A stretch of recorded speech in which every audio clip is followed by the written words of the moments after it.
Joining us now with where else customers are buying is Robinhood's Chief Brokerage Officer, Steve Quirk. And Steve, good to have you here. Just characterize what the activity level is, whether it seems as if your customer base is taking on more risk, looking for different places that have not yet moved as much, or how are they behaving?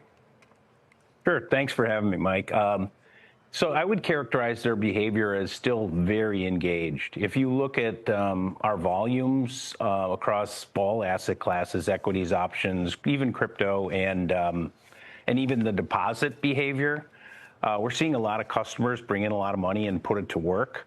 But to your point, and you brought it up at the top of the segment, there's been a rotation. You're starting to see our customers rotate out of names which have appreciated and rotate into names, as you said, ones that have been depressed a bit. And they tend to do that. They tend to act as almost personal portfolio managers for their accounts. And so that behavior is something that we like to see because, they're taking gains and moving into names that haven't quite seen the appreciation that they're looking for. And what about options flows? Obviously, it's been a big story in terms of retail traders and their influence. It's like 20% of all options volume on a given day. How is that kept up?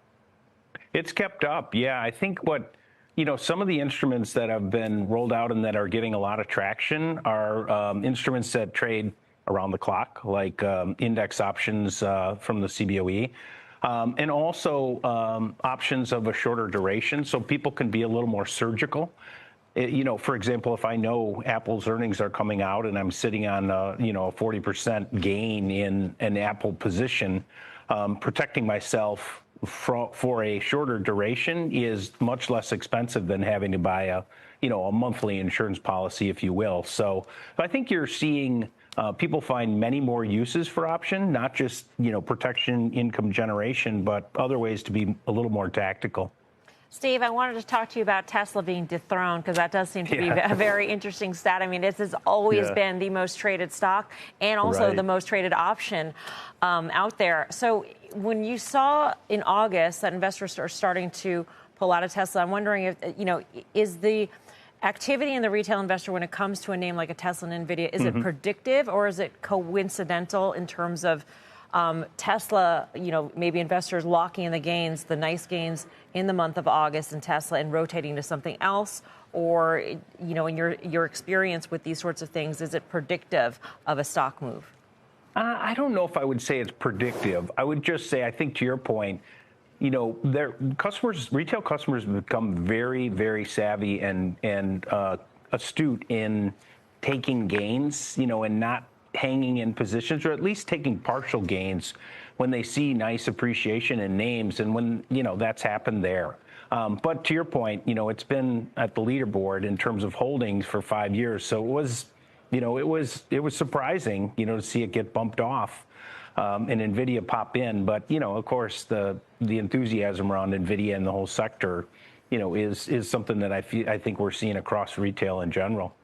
For sure. And Steve, wanted to sort of get a bit of an update on the prediction markets business. Sure. Obviously, the ability of customers to kind of play various events, sports, things like that, and how it's growing. There's a lot of estimates on the street out there about how big it might have gotten at this point. So talk to us about the uptake there. Sure. Yeah. So we started in the event contract prediction markets at the election. And since then, we've done about 3.5 billion contracts. But now what's really caught fire is sports.